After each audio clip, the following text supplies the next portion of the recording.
The topic of Lesson 1 is Philosophical View of Self.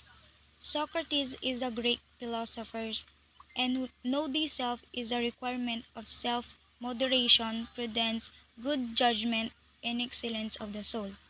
Socrates insisted that the unexamined life is not worth living, and we have consists of two dichotomous realms, a physical realm and ideal realm. Plato is the student of Socrates. Plato proposed his own philosophy of the self. The experience will eventually better understand the core of the self, which he called the psyche. And we have composed of three elements. There are the appetitive, spirit, and the mind. Aristotle is a student of Plato, and the Aristotelian philosophy emphasized that the idea or the essence of the phenomena the matter leads. Middle Age philosophy. Saint Augustine. Saint Augustine is a doctor of the church and said knowing God is equal to knowing ourselves. Renaissance philosopher. René Descartes is the father of modern philosophy. He started his quest of discovering the self by his methodic doubt. Descartes is human rationality. John Locke, the British philosopher and politician. David Hume is skeptical philosophy. Immanuel Kant. Immanuel Kant explained that being or the self is not in the body, it is the outside the body and even outside the qualities of the body, meaning transcendent.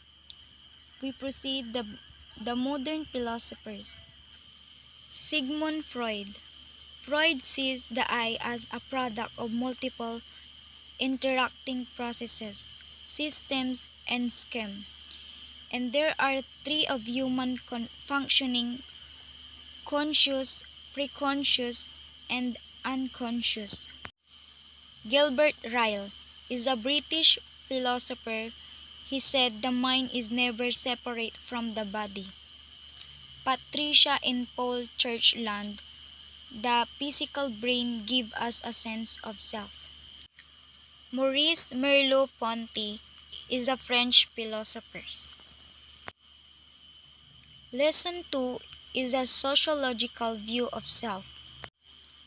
Self-modern product, modernization, or the destruction of the traditional way of life delocalize the self.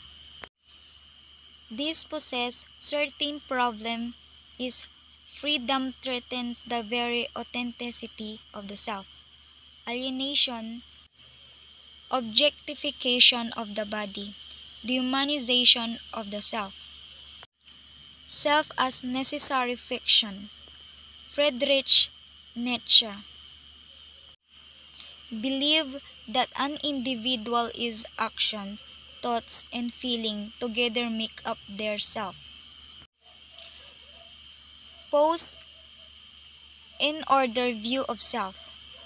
Social interaction of the self is family, school, and community.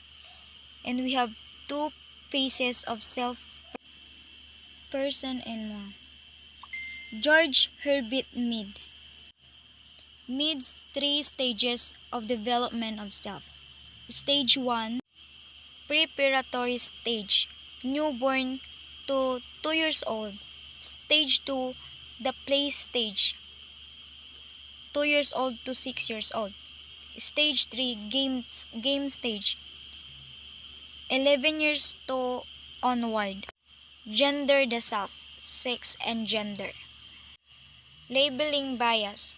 Confirmation bias, it is a cognitive bias that favors information that confirm our previously existing belief or biases.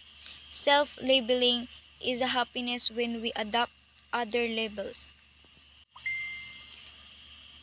Social comparison occurs when we learn about our abilities and skill.